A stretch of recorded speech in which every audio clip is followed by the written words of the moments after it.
The word reached him before the woman did.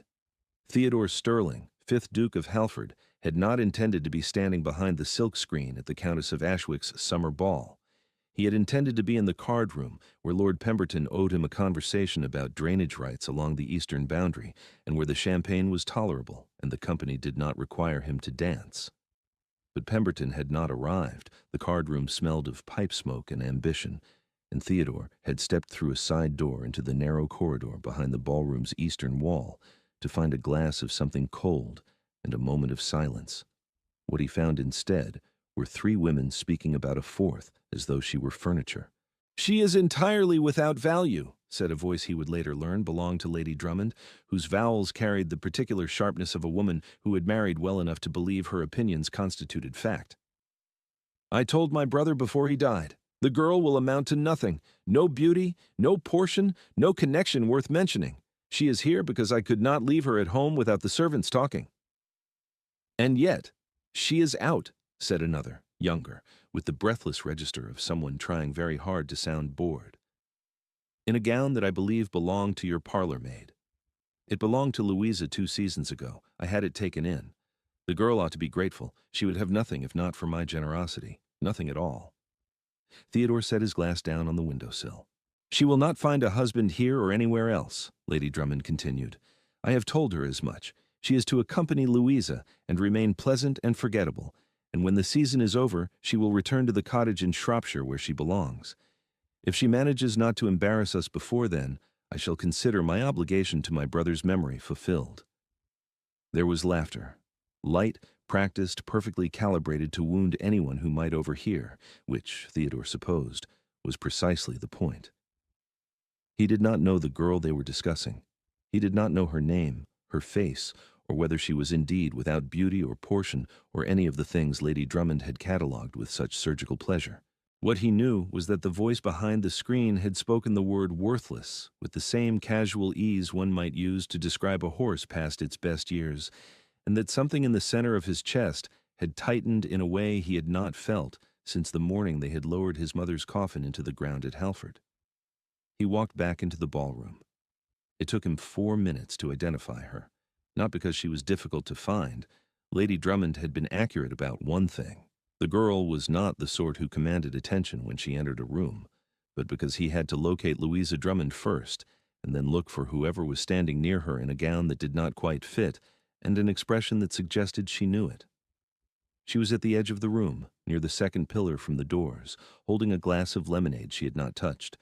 Her hair was dark and simply dressed, without the pearls or flowers that studded every other head in the room. Her gown was pale muslin, cut in last season's style, and taken in at the bodice with stitches that were competent but visible if one looked closely enough, which Theodore did. She was watching the dancers with an expression he recognized, not longing, not envy, but the particular careful stillness of a person who has learned that if she makes herself small enough, she will not be spoken about. She had not yet learned that they spoke about her anyway. Theodore crossed the ballroom floor. He was aware that people noticed. He was the Duke of Halford, unmarried, 31, possessed of 12,000 acres in Hertfordshire, and a house in Grosvenor Square, and a seat in the House of Lords that he attended with the regularity of a man who believed governance was not a hobby. When he crossed a ballroom floor with purpose, people watched. He stopped in front of the girl in the ill-fitting gown. "I do not believe we have been introduced," he said. "I am Halford." She looked up at him. Her eyes were gray, and there was a quality in them that he had not expected. Not surprise exactly, but something closer to assessment. She was deciding, in the space between his greeting and her response, whether this was a cruelty or a kindness, and she was not going to assume either until she had evidence. "Miss Lennox," she said. "Harriet Lennox." "Miss Lennox," he inclined his head, "would you do me the honor of the next dance?" She did not answer immediately. Her gaze moved, briefly, involuntarily, to the place where Lady Drummond stood with Louisa and 2 other women whose names Theodore had not yet troubled himself to learn. Lady Drummond's face had gone very still. "Your Grace," Harriet said quietly, "I think perhaps you have mistaken me for my cousin." "I have not." "Louisa is there by the window. She would be very pleased to—" "Miss Lennox." He kept his voice level, but he did not soften it. He wanted her to hear that he meant it. I have asked you, not your cousin. Will you dance with me? The gray eyes came back to his. She searched his face for something, mockery perhaps, or pity, and appeared not to find it. What she found instead he could not have said, but something shifted in the set of her shoulders. She straightened, not dramatically, not defiantly, but in the way of a woman remembering that she had a spine and that it was hers to use. Yes, she said. Thank you, I will. He offered her his hand. She took it. They danced a cotillion. She danced well, not with the practiced brilliance of a girl who had been tutored in every step since childhood, but with the natural musicality of someone who listened to the rhythm and trusted her feet to follow. She did not chatter during the figures. She did not attempt to flatter him or to fill the silences with the desperate brightness that so many young women deployed when confronted with a duke. She simply danced, and when the figure brought them close enough to speak, she said, "You are a very deliberate man, Your Grace." It was not a question, and it was not a compliment. It was an observation, delivered with a precision that made him look at her again. "I am," he said. "Does that trouble you?" "It depends," she said, "on what you are being deliberate about." The dance ended. He returned her to the edge of the room, bowed, and walked away. He felt Lady Drummond's gaze on his back like a hand pressed between his shoulder blades. He left the ball within the hour. In the carriage, he sat in the dark and considered what he had just done and why. The girl, Miss Lennox, had been precisely what Lady Drummond had described, without fortune, without connection, without the sort of face that painters beg to capture. She was not beautiful in the way London understood beauty. She was something else. She was the kind of woman who, when told she was worthless, did not weep or rage, but simply stood very still and held her glass of lemonade and watched the dancers with gray eyes that saw everything and expected nothing. Theodore had buried his mother at 19. He had inherited the dukedom at 22 from an uncle who had treated Halford as a source of income rather than a responsibility. He had spent 9 years repairing land, rebuilding tenancies, sitting through interminable sessions in the House of Lords, arguing about corn laws with men who had never touched a stalk of wheat.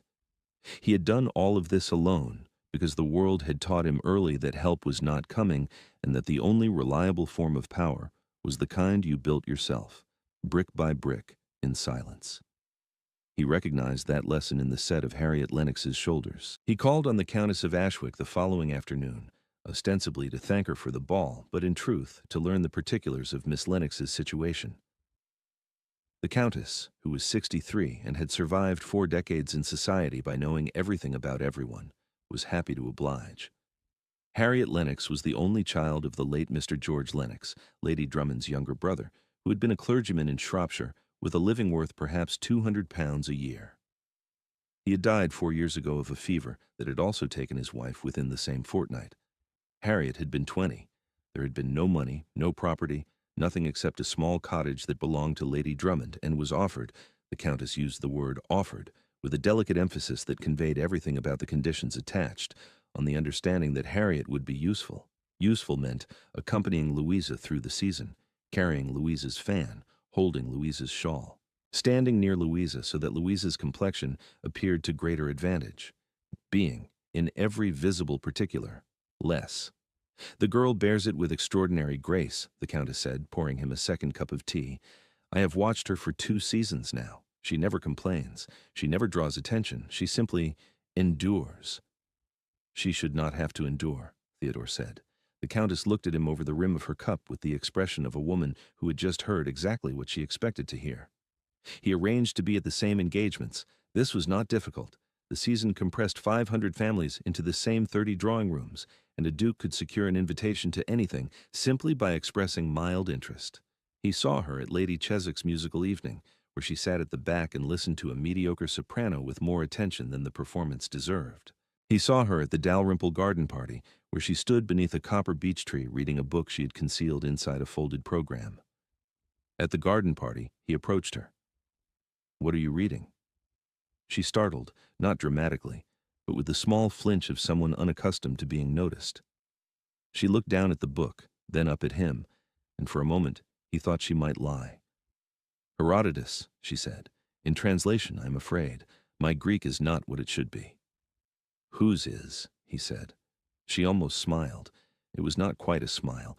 It was the architecture of one, the preliminary structure before the thing itself was built, but it changed her face entirely.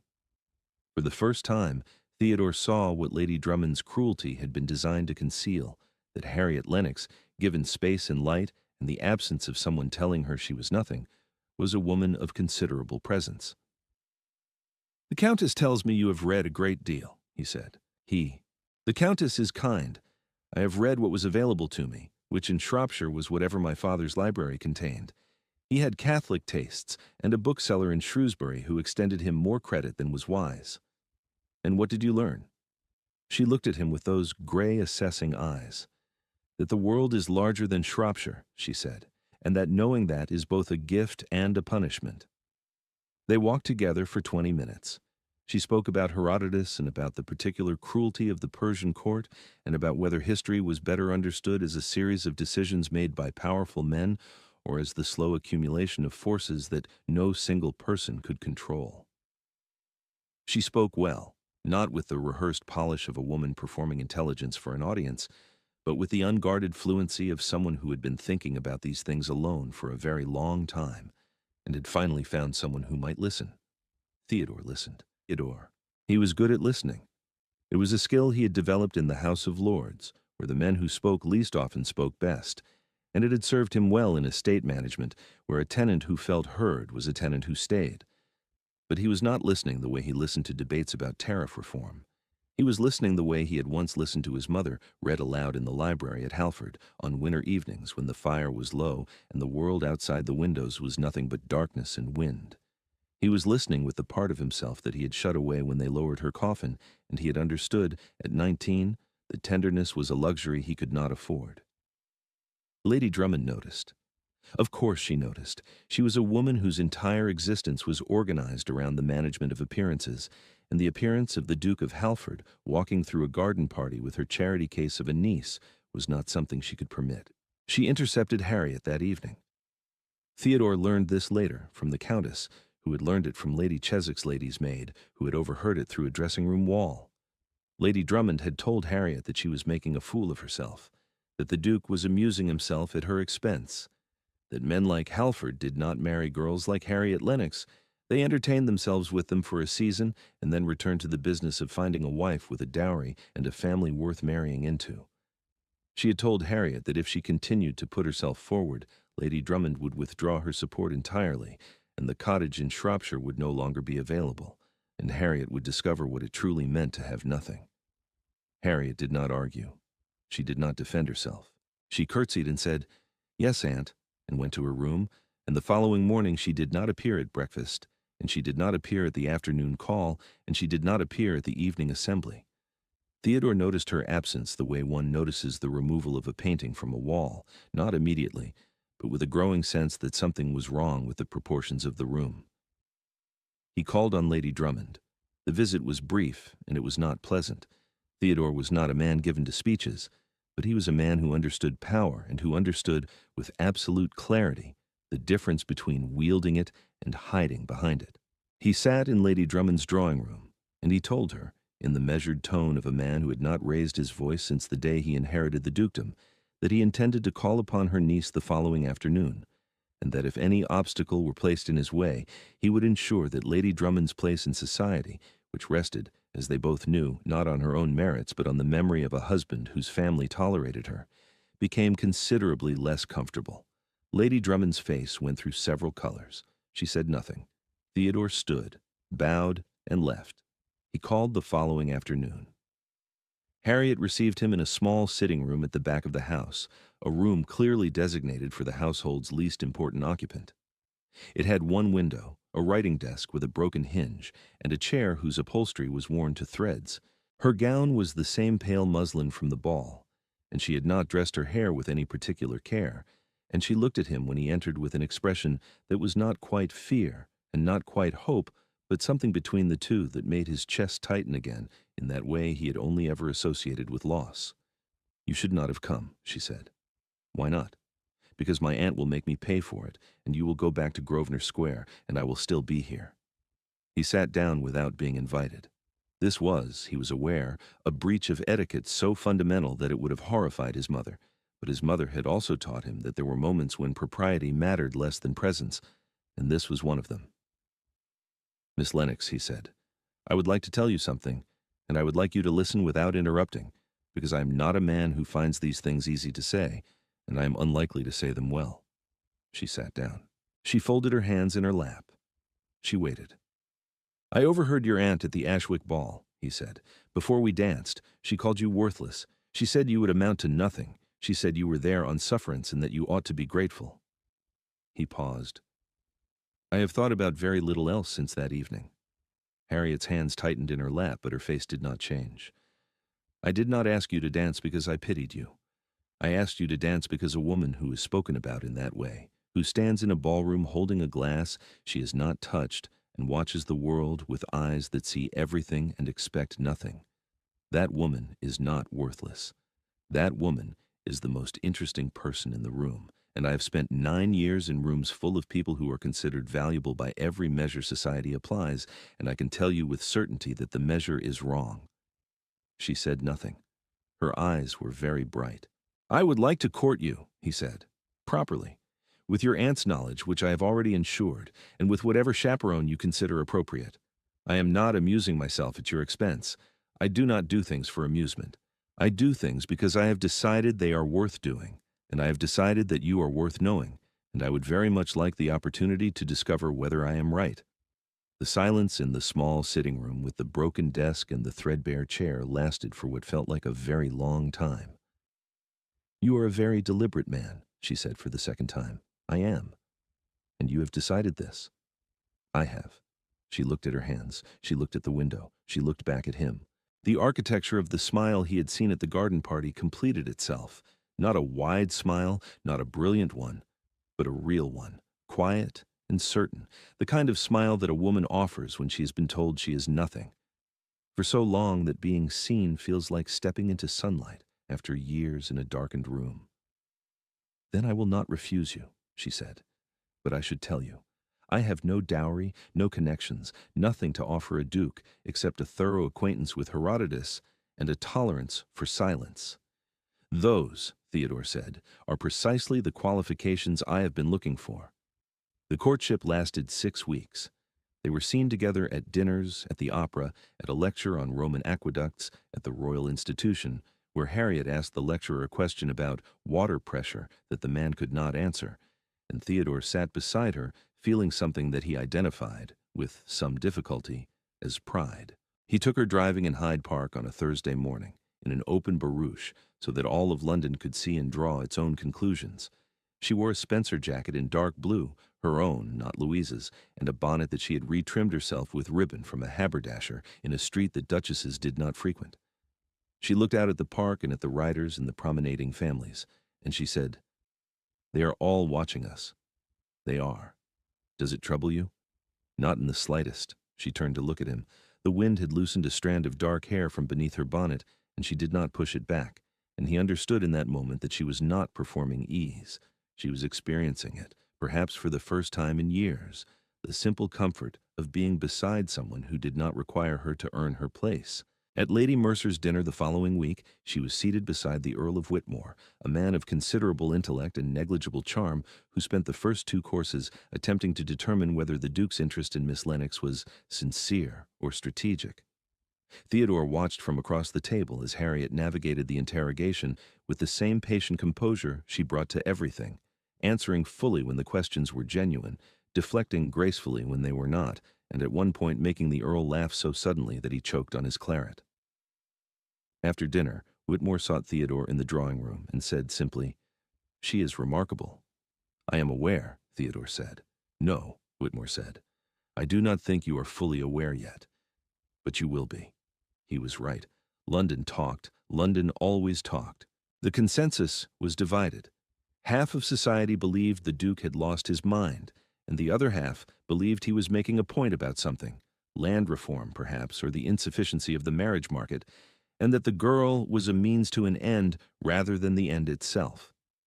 A third, smaller faction, consisting primarily of the Countess of Ashwick and Lord Whitmore, and 2 or 3 others who had taken the trouble to actually speak with Harriet, held the view that the Duke was doing the most sensible thing he had done in 9 years, and that London would catch up eventually. Lady Drummond, who had been given no choice but to present the courtship as her own doing, performed the role with the rigid smile of a woman swallowing glass. Louisa, to her credit, was kind about it, or at least not actively unkind, which was more than anyone expected, and which Harriet received with a quiet gratitude that she expressed not in words but in the way she continued to hold Louisa's shawl at evening events, even though she no longer needed to. Theodore proposed on a Tuesday afternoon in the library at Grosvenor Square. He had considered the garden or a carriage ride through Hyde Park, or some suitably dramatic setting that the Ton would have approved of. But the library was where he was most himself, surrounded by the books his mother had collected and the ledgers from Halford and the drafts of speeches he was preparing for the Lords, and he wanted Harriet to see him clearly before she answered. She was examining a shelf of natural philosophy volumes when he said her name. She turned. He did not kneel. He was holding a cup of tea, and it seemed impractical, but he stood very straight and said, "Harriet, I would like to marry you. I'm asking because I cannot imagine Halford without you in it, and I have tried, and the attempt makes me unhappy. Will you have me?" She set down the volume of Linnaeus she'd been holding. "You are proposing to me while holding a teacup." "I am. Is that deliberate?" "Everything I do is deliberate. You know this about me."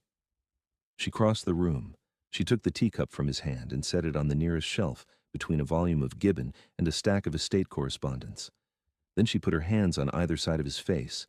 Her fingers were cold from the unheated library, and she kissed him once with the same quiet precision with which she did everything.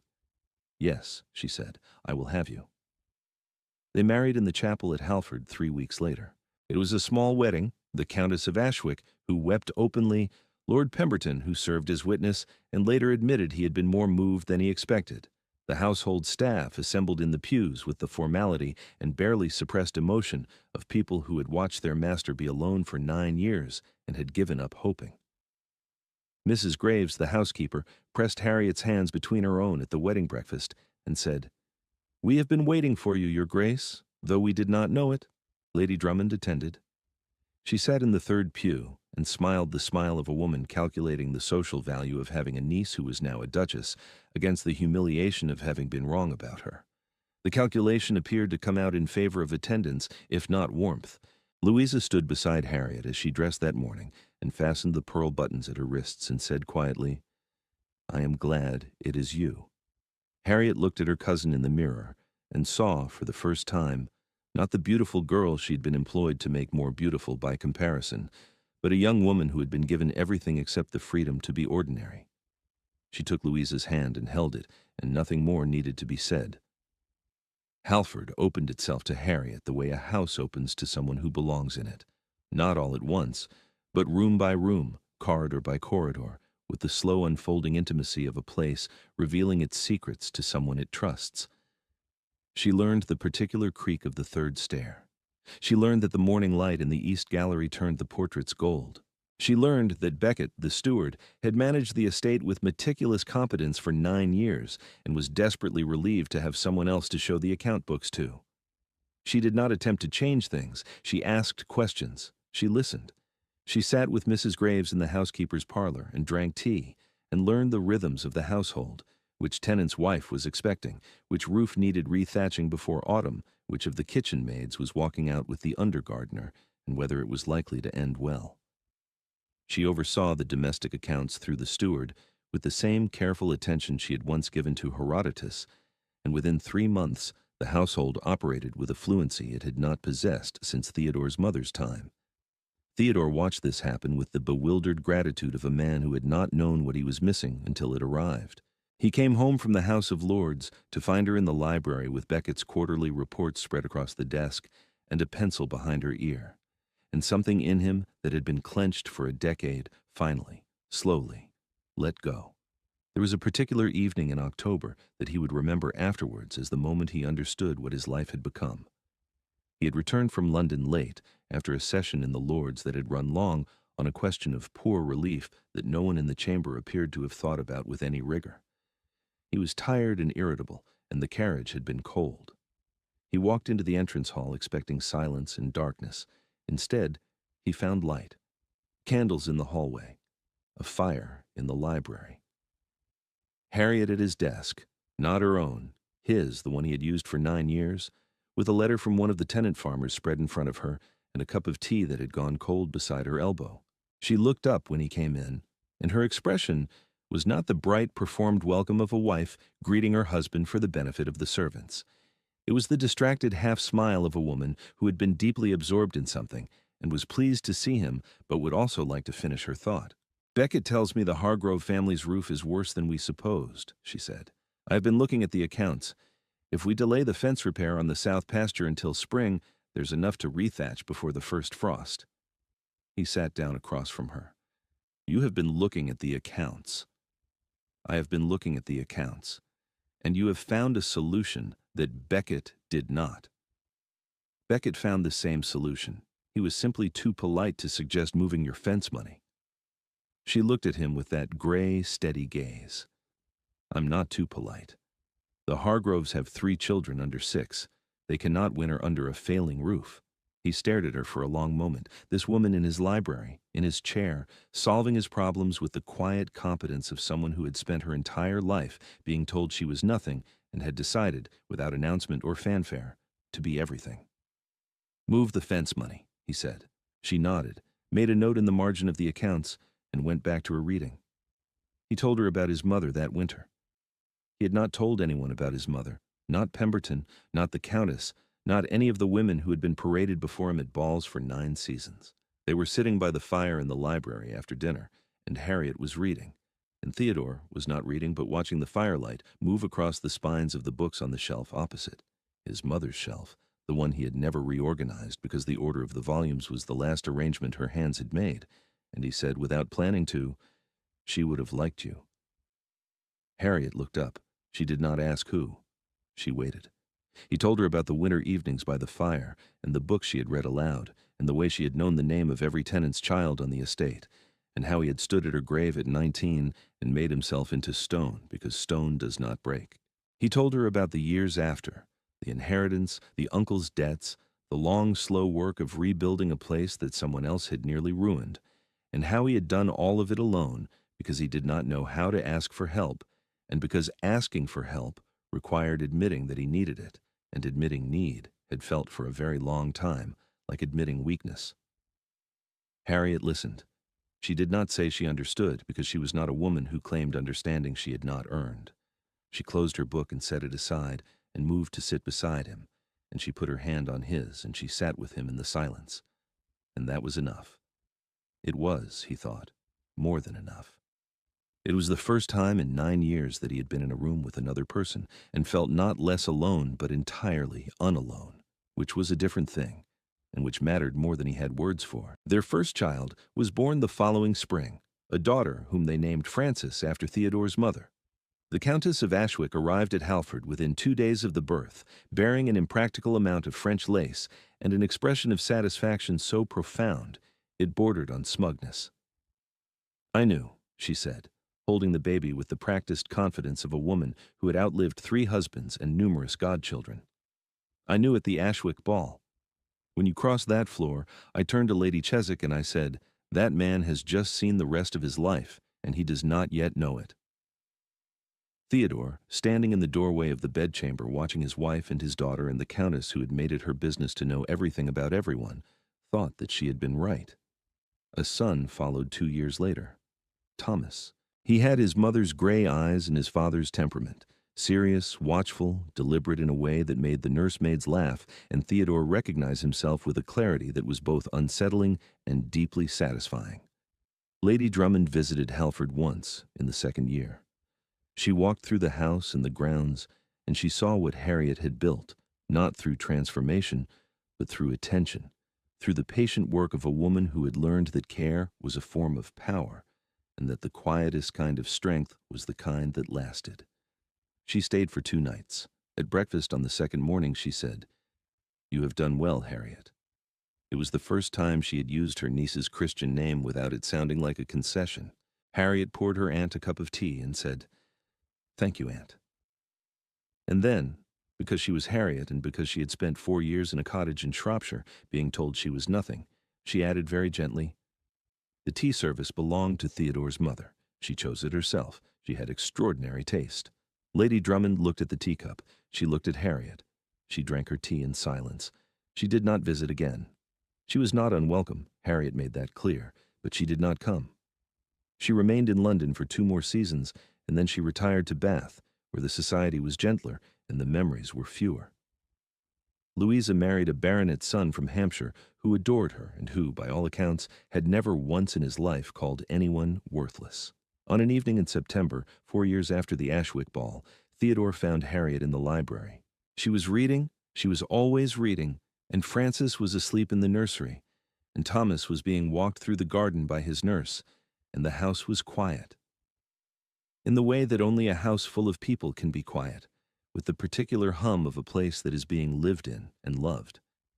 He sat down beside her. She leaned into him without looking up from her book, an unconscious gesture that she had developed over the years and that still, every time, made him aware of how close he had come to missing this. "I would like to tell you something," he said. She closed her book. She turned to him.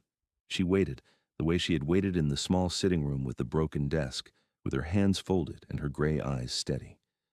"You're the least worthless person I have ever known," he said, "and I'm grateful every day that I was standing behind that screen." Harriet looked at him for a long moment. Then she smiled, the full, completed version of the smile he had first seen at the garden party, the one that changed her face entirely, and she said, "You were not standing behind the screen. You were hiding from Lord Pemberton." "I was avoiding Lord Pemberton. There is a distinction." "There is not." He laughed. It was a sound that Mrs. Graves, passing in the corridor outside, stopped to listen to, because she had worked at Halford for 22 years, and she could count on one hand the number of times she had heard the Duke laugh. The fire burned low. The book lay closed between them. Outside, the Hertfordshire evening settled over the parkland like a hand laid gently on a sleeping child, and inside the library at Halford, the Duke and the Duchess sat together in the quiet, which was not empty but full of years, full of the steady accumulation of small moments that, taken together, constituted a life. If this story stayed with you, you might find the next one does too. They arrive here, like a hand extended across a crowded room, whenever they are ready.